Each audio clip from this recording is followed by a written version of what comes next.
This channel does not promote any violent, harmful or illegal activities. All content provided by this channel is meant for an educational purpose only.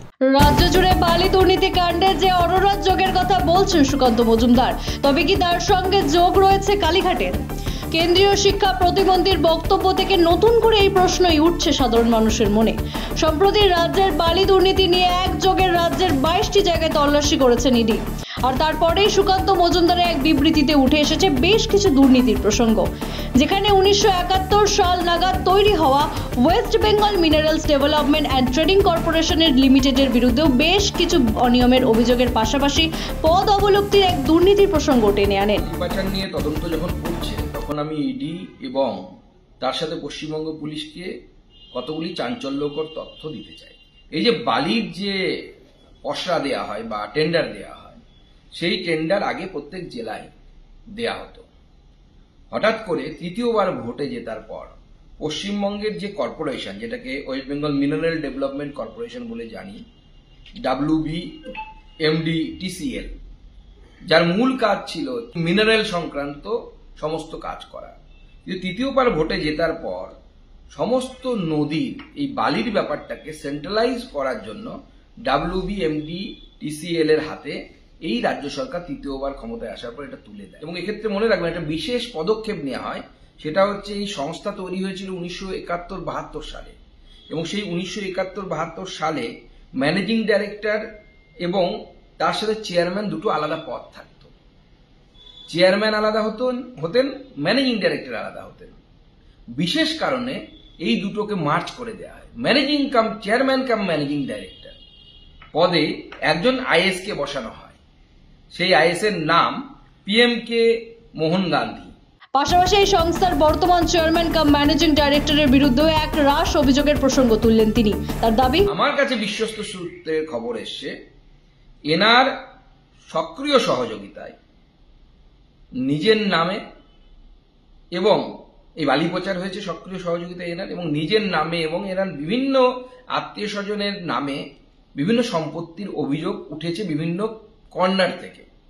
তার তদন্ত করে দেখা উচিত সঠিক। এই দাবি করতে করতেই ওই সংস্থার বর্তমান চেয়ারম্যান কাম ম্যানেজিং ডাইরেক্টর PMK মোহন গান্ধীর বিরুদ্ধে একাধিক মন্তব্য করেন তিনি। আমাদের কাছে বিভিন্ন সূত্র থেকে খবর এসছে, এই ভদ্রলোক মোহন গান্ধী সাহেব তার নিজের নামে, নিজের শালা এবং শালীর নামে এবং ভাইজির নামে বিভিন্ন জায়গায় ইনভেস্টমেন্ট করা আছে। কলকাতাতে আছে, নিউ টাউনে আছে, কোয়েম্বাটুরে আছে, সিঙ্গাপুরে আছে, মালয়েশিয়াতে আছে এবং অস্ট্রেলিয়াতেও আছে বলে আমরা খবর পাচ্ছি।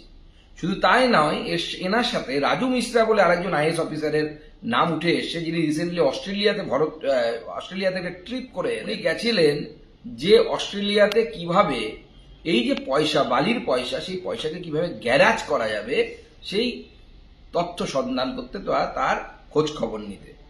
আর এখানেই তিনি বলেন এক নতুন ধাঁধার কথা, যেখানে তিনি দাবি করলেন GD মাইনিং এর অন্যতম অংশীদার অরুণ সারাফ, যার বাড়ি এবং অফিসের সম্প্রতি বালি দুর্নীতির অভিযোগে হানা দিয়েছিল ইডি সদস্যরা, তার সঙ্গে যোগ রয়েছে কোনো এক অরোরা নামে ব্যক্তির।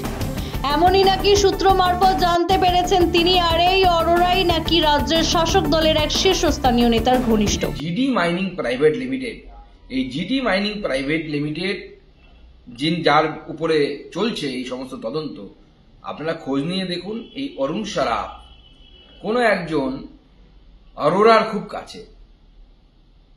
সেই অরোরা বাংলার কোন রাজনৈতিক ব্যক্তিত্বের আত্মীয় হয়, সেটা আপনাদের জন্য কুইজ কন্টেস্টের জন্য রাখলাম। আপনারা খোঁজ নিন কে এই অরোরা সাহেব, যার পরিবারের সাথে আমাদের বাংলার অন্যতম মুখ্য রাজনৈতিক পরিবারের বৈবাহিক সম্পর্ক আছে।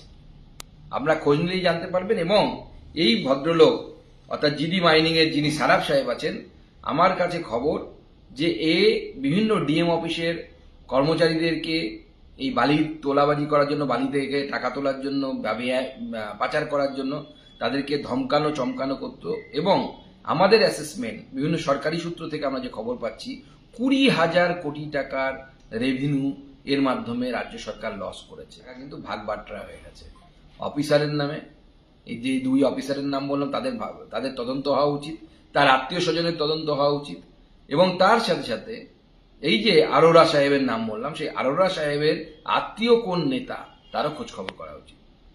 যদিও এই ধাঁধার উত্তর খুঁজে পায়নি রাইজিং বাংলা, তবে প্রশ্ন থেকেই যাচ্ছে, তাহলে কি কালীঘাটের সঙ্গে কোনোভাবে যোগ রয়েছে এই অরোরার?